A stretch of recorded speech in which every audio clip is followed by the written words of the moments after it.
Setiap tanggal 2 Mei, Indonesia memperingati Hari Pendidikan Nasional yang diambil dari kelahiran Ki Hajar Dewantara. Melalui pendidikan, Ki Hajar Dewantara berjuang melawan penjajah Belanda. Seperti apa ceritanya? Mari teman-teman kita simak bersama. Ki Hajar Dewantara terlahir dengan nama Raden Maswardi Suryaningrat pada tanggal 2 Mei 1889. Ia dibesarkan dalam lingkungan Kraton Pakualam di Yogyakarta. Semboyan pendidikan Ki Hajar Dewantara adalah ing ngarsa Sungtolodo, ing madya mangunkarsa tutwuri handayani. Yang artinya, di depan memberi contoh, di tengah memberi semangat, dan di belakang memberi dorongan. Ada dua hal yang bisa kita ambil dari filosofi pendidikan Ki Hajar Dewantara. Yang pertama, beliau berkata bahwa pendidikan adalah tempat persemaian segala benih-benih kebudayaan yang hidup dalam masyarakat kebangsaan. Dalam hal ini, Ki Hajar Dewantara membuat sebuah koneksi dua hal yang tidak terpisahkan antara pendidikan dan kebudayaan. Dua hal ini adalah satu kesatuan. Menurut Ki Hajar, untuk mencapai kebudayaan yang kita impikan, peradaban bangsa yang kita cita-citakan, pendidikan adalah fondasinya, atau dengan bahasa Ki Hajar adalah tempat persemaian benih-benih kebudayaan. Dengan kata lain, pekerjaan yang kita lakukan di pendidikan bukan saja untuk anak bersekolah, ujian hasilnya baik, dan lain sebagainya, tapi adalah pekerjaan untuk menjemput kebudayaan yang kita cita-citakan. Dengan kata lain, ini adalah pekerjaan untuk membentuk peradaban. Jadi ini peran penting antara pendidikan dan kebudayaan. Dua-duanya adalah satu ikatan yang tidak bisa kita pisahkan. Yang kedua, inti filsafat pendidikan Ki Hajar Dewantara itu adalah perubahan. Dalam hal ini, analogi yang tepat untuk filsafat Ki Hajar Dewantara itu adalah seperti tata surya.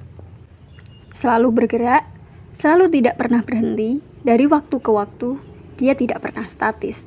Karena itu, bagi Ki Hajar Dewantara, kebudayaan tidak boleh statis, harus terus bergerak.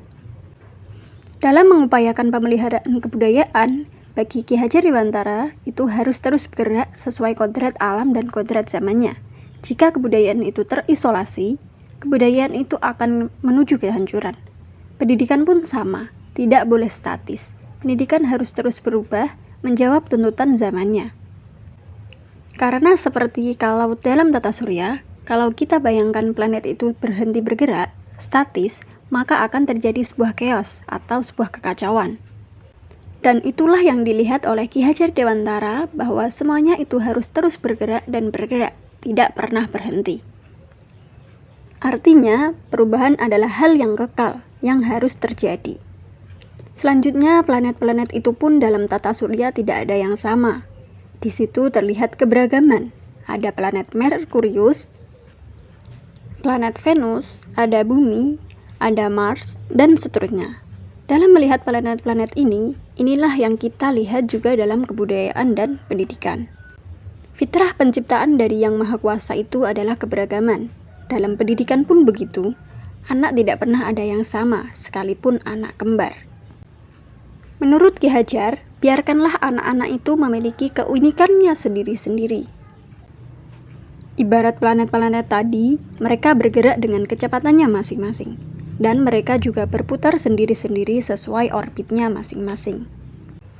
Masing-masing mempunyai cerita di dalam planet yang berbeda-beda, jadi tidak bisa dipaksakan bumi harus menjadi Saturnus atau Neptunus atau menjadi Merkurius. Lalu, apa yang kemudian menjadi relevansi pemikiran-pemikiran Ki Hajar Dewantara terhadap transformasi pendidikan yang sedang kita lakukan sekarang?